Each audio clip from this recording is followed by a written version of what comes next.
Toda honra e toda glória seja dada ao nome do Pai, do Filho e do Espírito Santo. Amém?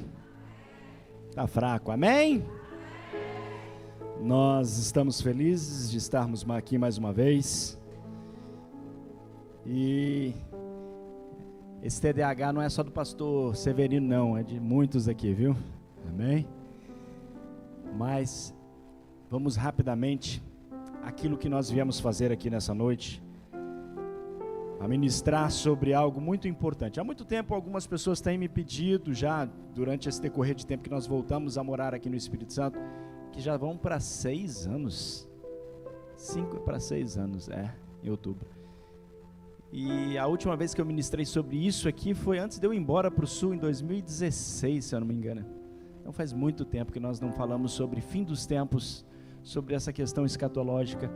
E o pastor Severino foi muito específico sobre algumas coisas algumas dúvidas que têm surgido. E é importante, como igreja de Cristo, nós estarmos, vou colocar uma palavra da atualidade, antenados, no que está acontecendo.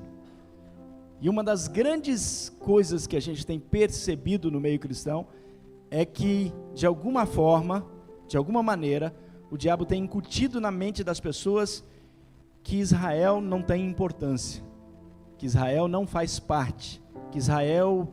E isso, irmãos, era uma coisa que existia há 80 anos atrás, há 50 anos atrás, quando Israel ainda não era nação. Meu pai, eu me lembro que na minha infância, meu pai é de 25, fez o seminário com 19 para 20 anos, e seminário presbiteriano, e ele falava o seguinte: olha, no seminário, na minha época, quando eu fiz o seminário, não existia Israel, o Estado de Israel. Então, no seminário me ensinaram que a igreja era Israel. Para se cumprir as profecias que tem na Bíblia, a igreja ia cumprir elas. E por muito tempo se pregou dessa maneira. E não se entendia, não se encaixava a história de Israel nisso tudo. E a gente precisa conectar isso como igreja, e entender isso como igreja. Então, por que falar, começando hoje por Israel? Pode passar para o próximo slide. Por quê? Porque Israel é exatamente o que está escrito ali: o relógio profético de Deus. O relógio profético de Deus. Quem deseja entender e compreender as coisas dos últimos dias, as profecias bíblicas dos últimos tempos, precisa compreender Israel, que não é apenas um país ou um país a mais do Oriente Médio, não é apenas um país que está sempre em conflito, mas é que ele é o relógio profético. Se você olhar para a Bíblia Sagrada, você vai entender que na Bíblia Sagrada, na palavra revelada de Deus, ela gira em torno de 3 eixos principais. O primeiro, a vida de Cristo. É profetizado lá no Antigo Testamento centenas de profecias sobre a vinda de Cristo. E acontece. Jesus vem, concretiza ela, e depois, se você quiser, eu posso até te mandar. Eu tenho uma lista de várias profecias do Antigo Testamento que se cumpriram exatamente na vida de Cristo. Desde que ele nasceria de uma virgem, a cidade que ele nasceria, o tempo que ele nasceria, todas essas coisas foram profetizadas no Antigo Testamento e na pessoa de Jesus foram concretizadas. E é interessante você observar a Bíblia, que o segundo eixo central que está lá é a igreja. As cartas de Paulo, as coisas todas do Novo Testamento giram em torno da igreja como pessoa, mas nunca deixou de girar em volta da nação de Israel. Se nós ignorarmos Israel como essa chave profética na Bíblia, nós estamos perdendo alguns pontos, e os pontos principais, vou te dar um exemplo bem claro. A Bíblia fala, todo mundo já ouviu falar de Batalha do Armagedon, não viu? Quem nunca ouviu falar de Batalha do Armagedon? Todo mundo. E aonde é o Armagedon? Israel. No Vale do Megido, Israel. E é um vale, eu estive lá, eu estive na montanha que você olha o vale todinho, onde vai ser a batalha final, onde vai acontecer uma guerra, e a Bíblia dizia o quê? E a Bíblia diz o quê? Que nessa última batalha, Israel vai estar perdendo, o mundo todo vai estar contra Israel, e você faz parte da próxima ministração que eu vou fazer, e que naquele ponto Jesus desce do céu, com os seus santos, montado num cavalo, numa perna escrita Rei dos Reis, na outra perna escrita Senhor dos Senhores, e quando ele pisa no Monte das Oliveiras, ele parte, racha no meio, e a palavra que sai da boca de Jesus elimina todos os inimigos de Israel naquele vale. Agora, como que eu não posso pensar em Israel Como que eu não posso pensar em Israel se essa é uma das profecias do fim dos tempos? Se isso é que está relatado que vai acontecer. Então nós precisamos aprender sobre isso. Quase que tudo que nós vemos de profecia do fim dos tempos, passa por Israel e passa por Jerusalém, vamos colocar assim. Para contextualizar vocês no que nós vamos falar hoje, pode voltar um pouquinho, deixar na bandeira. Para contextualizar o que nós vamos falar hoje, nós precisamos entender uma coisa muito importante. Por que Israel surgiu na história? Por que é importante? Lá atrás, o Senhor resolveu constituir uma nação que seria a sua nação. E Ele chama então um homem chamado Abraão e diz: olha, sobre a sua descendência, eu vou constituir uma nação. E essa nação vai ser minha nação, nação santa, eleita. Ele vem, tem seus filhos, os seus filhos têm filhos, e essa nação passa, então, profeticamente, a Bíblia já tinha determinado isso, pelo Egito, pela multiplicação, pela saída do Egito com Moisés. E aí, em Levíticos 26, Deus estabelece algumas condições para que essa nação continuasse sendo a sua nação. E vai desenvolvendo na Bíblia profecias atrás de profecias sobre essa nação e o que aconteceria com essa nação. E é importante você entender que a Bíblia deixa muito claro lá em Deuteronômio, se o povo desobedecesse, Deus ia entregar a nação aos inimigos e eles sofreriam com isso. Acontece isso lá já atrás com a Babilônia, com os assírios, e isso vai acontecendo no decorrer dos tempos, e as profecias vão sendo ditas, e Jeremias, e Isaías, e Daniel, e todos vão profetizando sobre o fim dos tempos, até que chega um momento determinado na profecia que diz que Jesus surgiria. Está lá na Bíblia Sagrada, e Ele vem, Ele nasce, Ele anda nessa terra. E eu já falei isso aqui uma vez, é interessante observar que quando Jesus está aqui na terra, Israel não era nação soberana. Israel estava sobre o jugo dos romanos. Há tanto que, quando alguém assistiu Paixão de Cristo, a linguagem falada no Paixão de Cristo não é hebraico, é o aramaico, porque era a linguagem trocada da região em que eles tinham que falar. E quando você observa essas coisas, quando você entende essas coisas, você vai entender um pouquinho das profecias que o próprio Cristo falou sobre isso. Se você olhar Lucas capítulo 21, Jesus está saindo de Jerusalém, passando do lado do templo, os discípulos falam: olha que templo bonito, aí Jesus fala: se você soubesse o que vai acontecer, e ele diz o quê? Não ficará pedra sobre pedra. E na mesma hora, os discípulos falam: tá, Jesus, quando isso que vai acontecer? E quais são os sinais da sua vinda? Está lá em Lucas 21, se você for ler. E quando você olha para esse texto e você entende, Jesus está falando de alguma coisa muito próxima e alguma coisa um pouco mais longa. E ele começa a discorrer sobre isso. Ele começa a falar sobre isso. Eu não vou entrar nisso hoje, exatamente sobre isso hoje, mas eu queria que você entendesse uma coisa aqui. O que Jesus estava dizendo não era: o que eu estou falando vai acontecer. Pastor, alguns domingos atrás, mencionou sobre Jerusalém, sobre a destruição do templo. Não sei quantos se lembram desse dia que o pastor falou sobre isso aqui no púlpito. E o pastor falou uma coisa interessante. Ele disse: olha, quando eles entraram em Jerusalém no ano 70 depois de Cristo, Jesus morreu em 33, 70 depois de Cristo, eles entraram e destruíram Jerusalém. E o pastor falou: olha, eles aniquilaram com tudo. O pastor só não contou um detalhe. Quando eles entram em Jerusalém, uma das formas de eles entrar, eles estão com fogo no templo. Eles queimam o templo. E ao queimar o templo, ele era todo adornado com ouro, e o ouro escorre entre as pedras das paredes. E o que é que eles fazem para pegar aquele ouro? Eles não deixam pedra sobre pedra. Eles destroem aquele templo. E ali se cumpre uma palavra que Jesus tinha dito para os seus discípulos: não ficará pedra sobre pedra. E aí ele fala também sobre a segunda vinda dele a essa terra. E a gente precisa entender isso de uma forma tremenda. Quando Tito entra em Jerusalém, e Tito então destrói Jerusalém, a Bíblia diz que ele leva 97 mil prisioneiros para Roma, para as regiões da Roma, da Galícia. Entenda uma coisa: pessoas viraram gladiadores. Você que vê aqueles filmes de gladiadores, judeus viraram gladiadores, sendo alimentos de leão. Pessoas viraram serviçais, escravos, por todo o reino romano. E o Flávio Joséfo diz que aproximadamente 1.100.000 judeus morreram nesse evento, nesse momento. E aí nós temos a chamada primeira diáspora, que é a dispersão da nação de Israel sobre a terra. Deixa de existir Israel. Hoje tem uma briga muito grande. Não existia Israel antes, existia. Só que ali, por conta da desobediência, eles deixam de ser dono da terra, de estar na terra. Eles não têm mais direito de estar ali, eles são tocados da região. E a Bíblia fica com essa promessa de nação por muitos anos.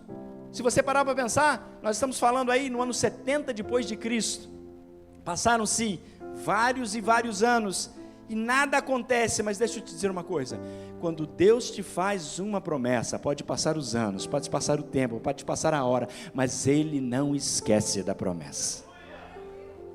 E se essa promessa é geracional, e é o caso daqui, Ele não esquece mesmo. Se a gente olha para a Bíblia, não está o texto aí, mas se a gente olha para a Bíblia, lá em Jeremias 30, versículo 3, ele diz: olha, porque eis que vem dias em que farei voltar do cativeiro o meu povo Israel para habitar a terra. Lá em Ezequiel 36 e 24, ele diz: vós tomareis de entre as nações e vos trarei para a vossa terra. Agora, para a gente entender isso, para a gente compreender isso, a gente precisa pensar e olhar para a Bíblia Sagrada e meditar nessa, talvez seja a maior profecia do fim dos tempos, dos últimos dias, que é a revolta de nação, a volta de Israel a ser nação. E é por isso que nós vamos tomar por base um texto de Ezequiel, no capítulo 34, versículo 11, pode pôr na tela para mim, se você não tem sua Bíblia, pode acompanhar aqui, que diz o seguinte: porque assim diz o Senhor Deus, e essa é uma promessa feita, presta atenção, 600 anos antes de Cristo, 600 anos antes de Cristo, porque assim diz o Senhor Deus: eis que eu mesmo, procurarei pelas minhas ovelhas e as buscarei, como o pastor busca o seu rebanho, no dia em que está no meio das suas ovelhas dispersas, assim buscarei as minhas ovelhas e livrá-la-eis de todos os lugares por onde andam espalhada, no dia nublado e de escuridão, e tirá-la-eis dos povos, e as congregareis dos países, e as trareis à sua própria terra, e as apacentarei no monte de Israel, junto aos rios, em todas as habitações da terra. Se a gente olha para esse texto, nós vemos uma promessa de Deus. E aí quando você olha para essa promessa de Deus, você começa a pensar: mas só isso, pastor? Isso aí não é... Isso é uma promessa. Agora, sabe o que é interessante de Deus? Que se você começar a pesquisar biblicamente, se você começar a buscar na Bíblia, você vai entender que às vezes Deus dá detalhes de como Ele vai fazer as coisas. Às vezes a gente não atenta olhando para a Bíblia Sagrada, mas existem detalhes dados pelo próprio Deus, na sua palavra, sobre como Ele faz as coisas. E se nós entendermos isso e dessa maneira, eu preciso que você compreenda alguns textos que eu vou mostrar para você. Pode mostrar o próximo aí, Jeremias 16 e 16. Olha o que diz: e eis que mandarei muitos... O que é que está escrito? Pescadores, diz o Senhor, e eis que os pescarão, e depois enviarei muitos caçadores, os quais os caçarão de sobre todo o monte, e de sobre todo o outeiro, até das fendas das rochas. Quando a gente olha esse texto, simplesmente, a gente precisa imaginar e pensar que, de alguma forma, de alguma maneira, estava predito e estava previsto na Bíblia Sagrada a perseguição a Israel. Agora, a Bíblia é muito específica em certas coisas e a gente precisa compreender isso. Quando a Bíblia fala de pescadores, o que te vem na mente? Te tirar de um lugar e te levar para outro lugar. O que o pescador faz? Vai lá, pesca com um anzol, com a vara, e tira o peixe do habitat que ele está para trazer para um outro lugar. É ou não é? E o que a Bíblia está dizendo aqui? A Bíblia está dizendo que ele já tinha um plano. Deus já tinha um plano, já em Jeremias, 600, 700 anos antes de Cristo, de como faria essa volta. Lá no final do século XIX, os judeus começaram a perceber, e eles estavam espalhados pelo mundo, E é importante você entender uma coisa aqui, mesmo espalhados pelo mundo, mesmo sem ter nação, eles são uma das pessoas mais abençoadas do mundo. Você sabia disso? Financeiramente? A gente tem uma história dentro do Brasil que pouca gente sabe, pouca gente conhece, mas você sabia que os maiores ricos de Manhattan, os donos de Manhattan, estiveram no Brasil antes de ir para lá? Eles fugiram da Europa para o Brasil, compraram parte do Recife. Quando você vai no Recife, quem conhece Recife, tem lá um museu dos judeus no Recife. E eles estiveram lá e eles foram expulsos daqui pelos portugueses. E aí eles pegaram um barco, foram para Nova York, para Manhattan, compraram parte da ilha de Manhattan. E sabe qual é o pedaço de terra mais caro do mundo hoje? Manhattan. E é 80% dos judeus. A gente não consegue imaginar essa questão. Agora, entenda uma coisa, onde que está isso? Conectado lá na bênção de Abraão, lá atrás. A bênção de Abraão está sobre a vida deles. A bênção que Deus deu a Abraão, que falou com Abraão, está sobre a vida deles. E aí, quando eu trago isso para o meu dia, para esse momento que eu estou falando, no final do século XIX, nós estamos falando de uma Europa onde estava muitos judeus, donos de bancos, joalherias, coisas grandes, mas sofrendo um problema sério chamado perseguição. Aonde eles iam? Eles eram perseguidos. Aonde eles estavam? Eles tinham problemas. Por quê? Porque eles não se misturavam, e eles são um povo que não se mistura, eles não misturam com outros povos, a cultura e o culto deles é reservado. E eles começaram a ter problemas que começam lá atrás, lá em 1096, com a primeira cruzada, e depois se estende durante todo esse século, esse milênio, em 1290, com a Inquisição, com a expulsão da Inglaterra, com a Inquisição espanhola, e ela vai vindo até o final do século XIX, quando há um antissemitismo na Europa muito grande. E aí, alguns homens se reúnem e falam: o que a gente tem que fazer? A gente precisa resolver o nosso problema. Como é que a gente resolve o nosso problema? Nós somos ricos, nós temos dinheiro, vamos nos reunir e vamos começar a comprar terras em Israel. E eles começaram a comprar terras em Israel, os judeus ricos da Europa e do mundo, e começaram a pagar para pessoas voltarem para Israel. O que eles estavam fazendo? Pescando. Eles pagavam, ofereciam dinheiro, pessoas com estudo, pessoal, olha, nós temos um assentamento, um kibbutz lá em Israel, e nós vamos pagar para você todas as suas despesas. Você vai sair daqui, você vai para Israel com dinheiro, com condição, com estrutura, para começar uma nova vida em Israel, porque nós precisamos fundar uma nação nova. A gente precisa ter um lugar. A gente tem medo das coisas que estão acontecendo. Mas aí, é importante entender isso de uma maneira plena, porque se você falar assim: pastor, mas isso não está na Bíblia, tá? Quer ver? Põe para mim ali Jeremias 32 e 42. Olha o que diz. Não, antes, é isso. Olha o que diz. Porque assim diz o Senhor: assim como fiz vir sobre este povo todo este grande mal, assim lhes trarei todo o bem que lhes estou comprometendo.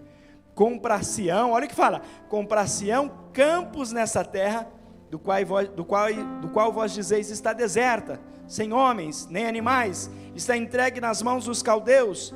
Comprarão campos por dinheiro, e lavrarão as escrituras, e as fecharão com selos, e chamarão testemunhas da terra de Benjamim, nos contornos de Jerusalém, nas cidades de Judá, nas cidades das regiões montanhosas, nas cidades das planícies e nas cidades do sul, porque lhes restaurarei a sorte, diz o Senhor. Quem liderou isso? Pode pôr a foto dele aí. Charles Theodore Hazard. Quem é esse homem, pastor? Quem é? Esse era um dos principais. Não, antes. Esse. São tudo feio, mas é esses aí. Esse senhor foi o principal. Ele escreveu um livro sobre o que os judeus deveriam fazer. E por que você está trazendo isso, pastor? Por que tem importância para nós entendermos isso? Você precisa entender que o que a Bíblia está profetizando, a história estava acontecendo. A Bíblia profetiza lá atrás e a história está acontecendo, desenrolando diante de nós. E as pessoas não percebem. E aí, Agora pode ir para aquele. Um dos grandes homens que estava envolvido nisso se chamava Charles Wiseman. Alguém já ouviu falar de Charles Wiseman? Nunca. Charles Wiseman foi o que desenvolveu o acetato. O acetato. O acetato, ele é, eu vou explicar para você bem basicamente, que a química é minha área, mas bem basicamente. O acetato é o que você usa, naquela época condicionava para você poder compactar a pólvora e poder fazer a bomba para poder explodir em algum lugar.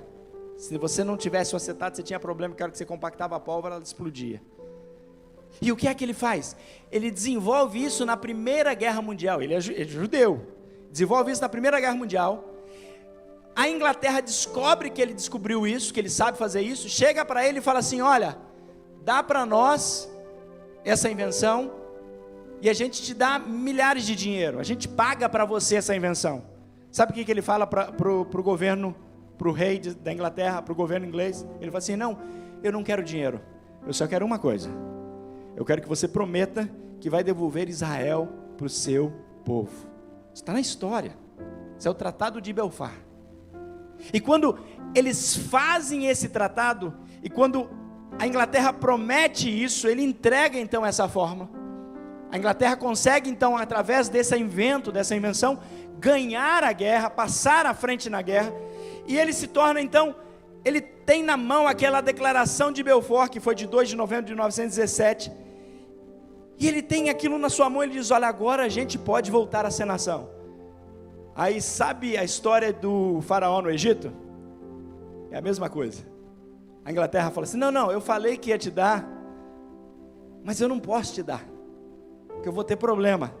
Então fica segurando, e não dá, não autoriza, não faz, não, fica a mesma questão. Sabe quem era a potência mundial? A potência mundial em 1917? O que os Estados Unidos é hoje, era a Inglaterra. E muitos historiadores acreditam, cristãos acreditam, que por conta dessa falsa promessa de voltar atrás, ela definhou. E surgiu então a Inglaterra, os Estados Unidos como potência nesse sentido. Faz parte de um processo. Pastor, você pode afirmar que é só isso? Não, tem várias outras coisas, mas faz parte de um processo.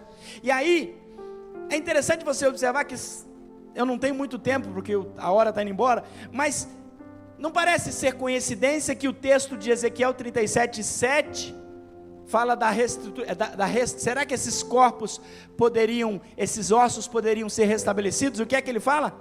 Que houve-se uma explosão naquele lugar. Uma referência, só uma referência. O que é que você está falando, pastor? Que parece coincidência, mas a Bíblia não tem coincidência. E aí você diz: pastor, mas e o povo quis ir embora? Não. Sabe por quê? Porque quando você está bem, quando você está rico, quando você está com as condições boas, você não quer deixar a situação que você está morando na Europa para morar no deserto de Israel. É ou não é? É ou não é? Aí volta para o texto lá de Jeremias 16:16, é o próximo. 16:16. Pode passar para frente. Esse. O que acontece? Qual que é a sequência do texto? Eis que diz o Senhor, os quais os pescarão. E depois o quê? Enviarei muitos caçadores, os quais os caçarão sobre todos os montes e sobre todos os outeiros e até nas fendas das rochas.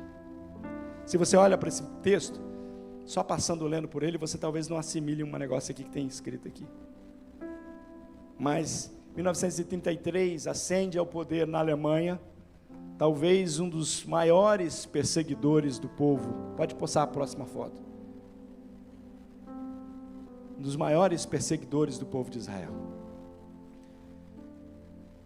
E parece que ele não só queria ganhar o mundo, ele queria acabar com Israel.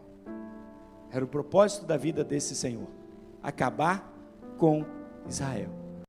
Será que o texto de caçadores procurando na fenda das rochas, quem já assistiu o Diário de Anne Frank, ou algum filme da guerra, em que ele se esconde atrás das paredes, eles quebram as paredes para pegar as pessoas? Será que esse sentido desse versículo não faz uma diferença agora para você, nos outeiros ou até nas fendas das rochas? O que é que o profeta estava colocando ali para nós? Se a gente olhar para a história, e é uma história horrenda, eu não vou perder muito tempo com esse Senhor, porque você conhece a história, mas pode passar a próxima foto. O que ele fez é impensável e inadmissível na cabeça de qualquer ser humano normal. Ele mata aproximadamente 1 milhão de crianças. 1 milhão de crianças.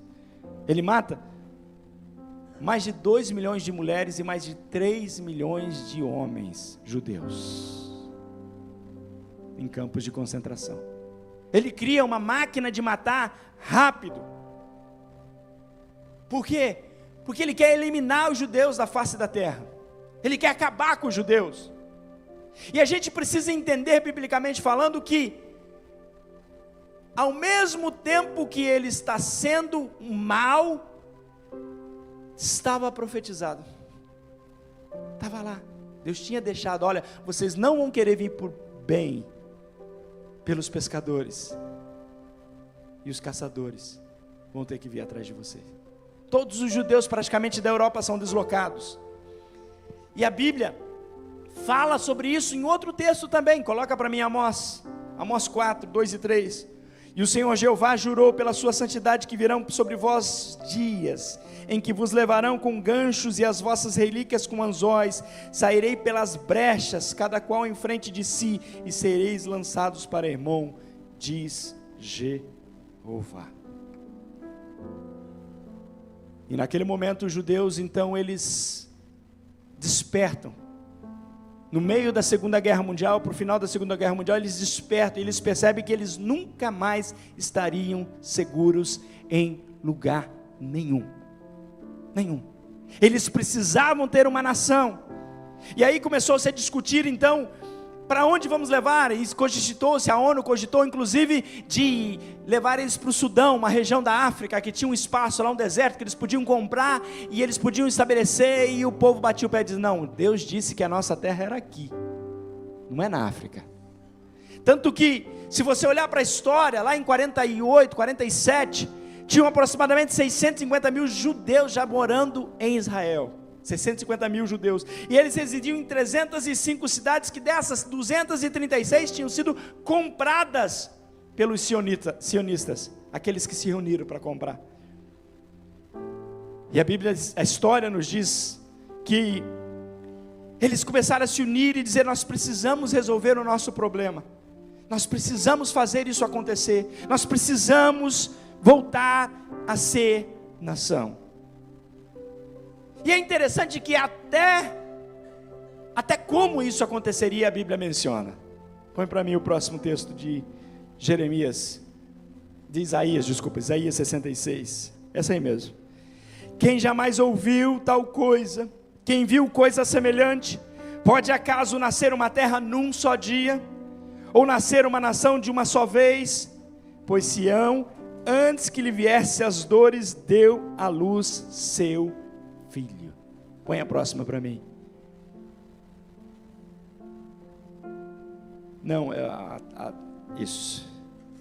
No dia 14 de maio de 1948, um dia depois de acabar o domínio da Inglaterra sobre aquela região, eles se reúnem em Jerusalém, na região da Judéia, e Ben-Gurion lê a declaração, esse que está de pé ali, e uma das coisas que ele disse é muito importante. Ele diz assim: olha, depois de quase 2000 anos, o Estado de Israel renasce hoje. E ele faz essa declaração 11 minutos depois. O presidente Truman dos Estados Unidos já tinha assinado um decreto reconhecendo Israel como nação. Aproximadamente 3 horas depois, mais 22 nações já tinham reconhecido Israel como nação. E foi muito rápido. No mesmo dia da declaração, muitas coisas foram acontecendo rapidamente, cumprindo exatamente o que a Bíblia disse. Poderia num dia voltar a ser nação? Se Deus quer, pode. Se Deus quer, pode. Se Deus quer, pode. E aí, a gente olha para essa história e a gente pensa assim: foi tudo maravilha? Não. Eles tinham acabado de declarar que eram nação, não tinham exército, não tinham nada orientado. No dia seguinte, 5 países se reúnem e entram em guerra contra Israel. A primeira guerra de Israel foi no 2º dia de vida dele, moderno.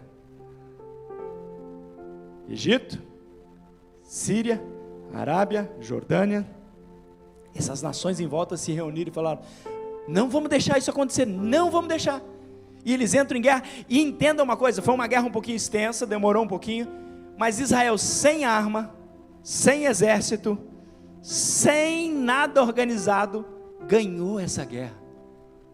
Há relatos de que nessa guerra as pessoas escutavam como se fosse cavalos batendo, mas não existia cavalo, ninguém estava lutando de cavalo, mas eram os cavalos dos céus lutando por eles, dos anjos celestiais. Há relatos de que coisas sobrenaturais aconteceram e ninguém consegue explicar. Deixa eu te dizer uma coisa: quando Deus quer fazer algo, ninguém pode impedir. E quando a gente olha para a história, a gente vê Israel não só passar por essa guerra, mas por tantas guerras. A guerra dos 6 dias, eu não vou ter tempo de falar aqui, a hora foi embora. Mas a guerra dos 6 dias é exatamente 6 dias. As nações tentam voltar contra Israel. Israel pega e faz o quê? Domina de novo e ganha. Hoje, as pessoas pouco falam sobre isso, mas as maiores tecnologias que a gente tem de questões bélicas, inovações, tecnologias, vêm de Israel. O Waze que você usa no seu carro foi inventado em Israel. Por que foi inventado? Para mapear todos aqueles becos que tem lá em Gaza. As questões bélicas que nós temos no mundo, Israel. E aí você fala: pastor, mas só isso? Não, tem muitas coisas. Se a gente fosse parar para analisar, tem muitas profecias. A gente não tem tempo hoje de falar sobre as profecias de Israel, infelizmente. Vou falar sobre uma só. Vocês me aturam mais 10 minutinhos? Mais 10? Pode ser? Amém? Opa, amém. Então, se eu tenho um amém de vocês, vamos falar sobre... Alguém já ouviu falar aquela história de o deserto florescer? O deserto vai florescer. Hã? E quem for em Israel vê que realmente é um deserto, que não tem nada, não tem água. O rio que tem lá desaba num lago que é salobo, que é o Mar Morto, que é salgado. E as coisas não são do jeito que a gente imagina que seja. O rio para cima, o Rio Jordão para cima, ele é saudável, mas para baixo é ruim. E não tem. E aí você fica pensando, mas como isso pode acontecer? Coloca os 2 textos para mim na sequência aí, Isaías 27:6. Dias virão em que Jacó lançará raízes e florescerá, e brotará Israel, e encherão de frutos a face do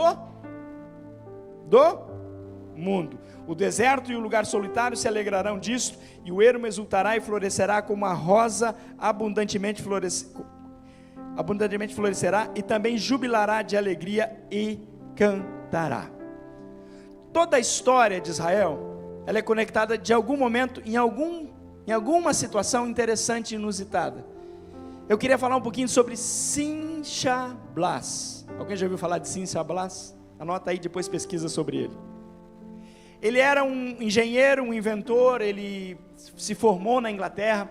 Lá por 1933, ele foi um dos que foi pescado e levado para Israel. E ele foi financiado para quê? Ele foi para Israel para fazer um aqueduto. Sabe o que é um aqueduto? Você pega a água de uma posição e leva, engenheiro ali sabe, né? Pega de uma posição e leva para outra posição. Você precisa ter queda ou bomba conduzindo, e era por queda, era por... E aí ele criou esse aqueduto. E esse aqueduto passava no meio do deserto. E ele cuidava desse aqueduto, e ele era interno, ele era enterrado no chão. E numa dessas andanças desse homem, ele observou que no meio do deserto, no meio do nada, tinha uma árvore florescendo, só uma árvore. Ele falou, mas que interessante, não tem árvore em volta, não tem nada em volta, e tem uma árvore no meio do deserto. E ele foi pesquisar, e ele foi naquela região e começou a cavocar. E ele cavocou e ele achou em volta daquela árvore, embaixo daquela árvore, o cano que ele tinha trago, um dos canos que ele tinha trago de aqueduto. E nesse cano tinha um vazamentinho. E não era um vazamento que jorrava água, era um vazamento de uma gotinha. E ali ele viu, falou, aqui está a ideia. E ele criou o sistema de gotejamento. A gente tem aqui no nosso estado, no norte do estado, e se usa muito no interior o gotejamento, mas foi inventado por Simbachá. E ele inventou observando isso, e aí ele começou a criar, e aí, olha ali, o caninho despejando ali, ó. Essa é uma invenção dele. E não é só um caninho, existe um sistema que tem pressão nessa água, e ele vai gotejando lentamente, para que o deserto possa florescer. E é interessante você observar, que ele faz isso em várias regiões do deserto, e quando Israel se torna nação, Israel já tem subsistência de alimento, e hoje, o maior produtor de frutas cítricas para a Europa se chama Israel. Você come laranja, limão, frutas cítricas, vem de Israel.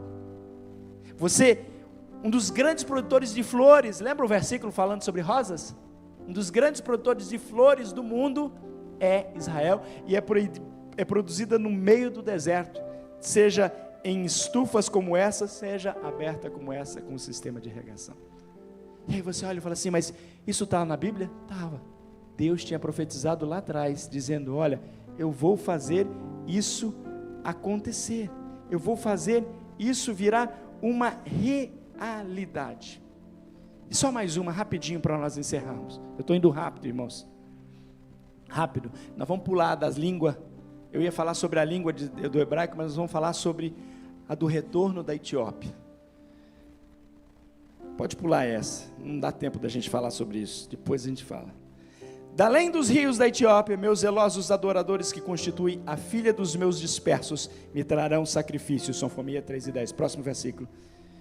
E eis que os trarei pela terra do norte, e os congregarei das extremidades da terra, entre os quais haverá cegos, aleijados, grávidas, e as de parto juntamente. Em grande congregação voltarão para aqui, virão com choro e com súplicas, e eu os levarei, diz o Senhor. Pode passar para a próxima imagem. Alguém já ouviu falar da Operação Salomão? 1992. O que é a Operação Salomão, pastor?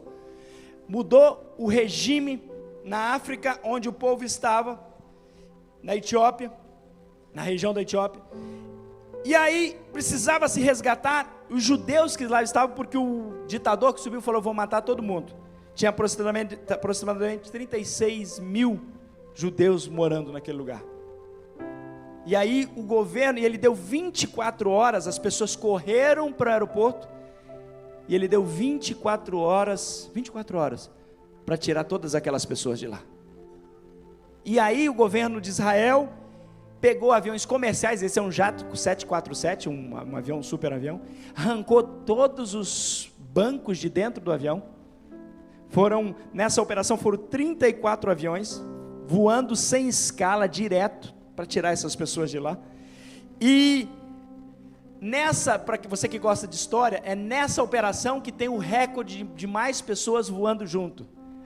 No recorde mundial está 1.087 pessoas dentro de um Boeing desse. 1.087 pessoas dentro de um Boeing.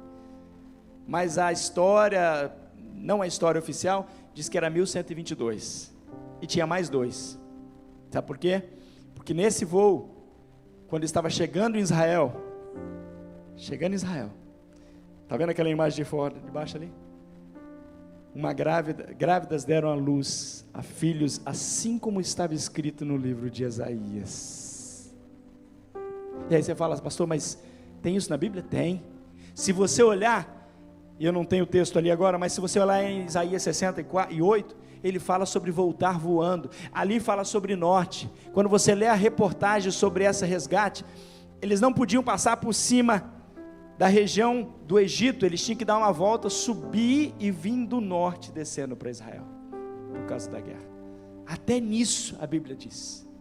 Você consegue entender a profundeza de detalhes? E eu não tenho tempo de falar mais sobre nenhuma outra profecia, mas eu queria que você entendesse uma coisa: tudo isso que eu falei para você hoje aqui é história. Se você for no Google e procurar Operação Salomão, você vai encontrar isso aqui, vai ter vídeos contando sobre isso. Se você for sobre qualquer um dos personagens que eu sei, está lá, e eu estou te mostrando na Bíblia onde é que está a menção sobre isso. O que é que você está falando, pastor? Eu estou falando que se Deus foi capaz de cumprir todas essas promessas, tem uma promessa que Ele é capaz de cumprir, que é vir te buscar. E Ele disse: eu vou para o Pai, mas eu voltarei. E aí você fala para mim: pastor, mas o que é que falta dessas profecias para se cumprir? Para que Jesus volte? Nenhuma delas. Praticamente todas as profecias que precisavam se cumprir para Jesus voltar, já se concretizaram. A principal delas era que Israel voltasse a ser nação. E eu tenho uma palavra para você nessa noite. Talvez você entrou aqui nessa noite e você não tem um relacionamento com Jesus. Você precisa estar atento a isso. As palavras proféticas são exatamente sobre isso, sobre que Jesus está voltando, que Jesus está às portas, e você precisa estar preparado. Eu quero que você curve a sua cabeça só por um instante.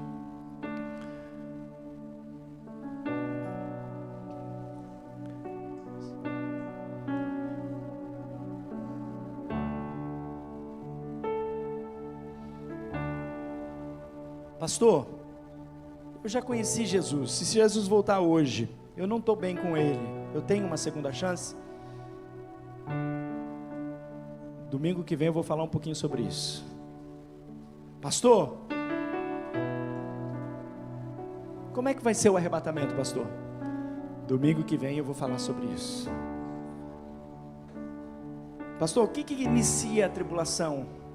Qual que é o evento no mundo que vai iniciar a tribulação? Domingo que vem eu vou falar sobre isso. Mas antes de falar sobre qualquer coisa disso, eu preciso te dar a oportunidade de estar bem com Ele, de ter certeza da sua salvação.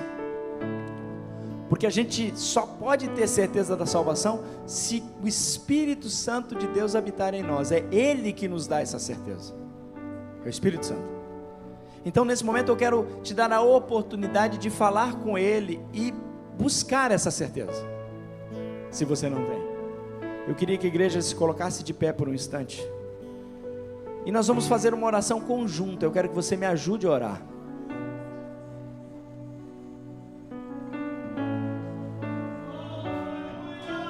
Quero que todo mundo repita comigo essa oração. Diga assim: Deus, bem forte, Deus, eu me arrependo dos meus pecados. Escreve meu nome no livro da vida. Jesus, eu te aceito como meu Salvador e Redentor da minha alma. Espírito Santo de Deus, faz morada no meu coração, me dá certeza de vida eterna e me ensina o caminho que devo seguir. Em nome de Jesus, amém. Ainda de cabeça baixa, Romanos 10:9, 9:10 diz que se você confessar com a sua boca e crer no seu coração, você será salvo. A única condição de salvação é essa. Se você entrou aqui nessa noite e não tinha certeza da salvação e agora quer ter, buscou, orou comigo, talvez você nunca fez essa oração, ou talvez você estivesse afastado da igreja, você pode dizer para Jesus agora: eu quero, é eu, onde quer que você esteja, não precisa sair do seu lugar não, só manifeste com uma mão para que eu possa ver você. Há alguém que quer aceitar Jesus como seu Salvador, alguém que quer entregar a sua vida para Ele, alguém que quer ter certeza da vida eterna. Aleluias, aleluias, aleluias. Amém. Pode abaixar a mão. Aleluias. Aleluias. Que Deus possa abençoar a sua vida de uma maneira poderosa. Eu quero que você olhe para mim. Domingo que vem, eu já vou orar, mas domingo que vem eu vou falar sobre o arrebatamento da igreja. Arrebatamento da igreja. Vou responder algumas dessas perguntas. E eu queria que você, se você tem alguma pergunta, qualquer que seja, pode me mandar na minha rede social, pode mandar no meu WhatsApp, não tem problema, manda para mim. E nós vamos procurar respondê-la durante a ministração, ou o pastor até abriu para que a gente possa responder algumas perguntas no final da ministração. Amém? Pastor, eu tenho dúvidas sobre isso. Manda para mim, não tem problema. Ok? E a gente vai poder responder sobre isso. Mas eu queria fazer um desafio para você. Domingo que vem nós vamos falar sobre algo importantíssimo para a igreja. Quem está esperando o arrebatamento aí? Pouca gente. Não é pegadinha, não. Quem aguarda a volta de Jesus? É a maior esperança do cristão. É o que nos move e é o que nos traz alento e esperança. Mas talvez você conheça alguém que não tenha essa esperança, que não conheça esse Jesus. Então domingo que vem vai ser uma mensagem extremamente evangelística também. Não só de conhecimento bíblico, não só de profecias, não só do que está na Bíblia, mas de evangelismo. Então traga alguém com você domingo que vem. Vamos trazer para cá pessoas que possam ser impactadas pela palavra de Deus. O Espírito cuida do resto. Aí você crê? Amém? Vamos orar agradecendo a Deus. Como eu já mencionei, se tiver dúvida me manda, não tem problema. Vai ser importante nós termos essa interação. Amém?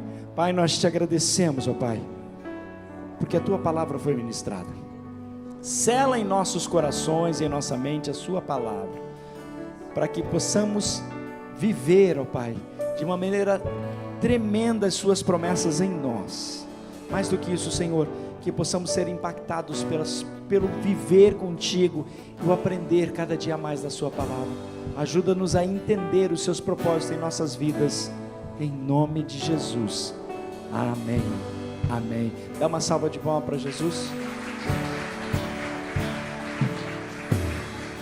Se você quiser o livro Fim dos Tempos, quando será Profecias, que fala sobre isso e outras mais que tem, no domingo que vem eu vou fazer uma maneira aqui, vai ser de graça, tá? Você vai ganhar esse livro.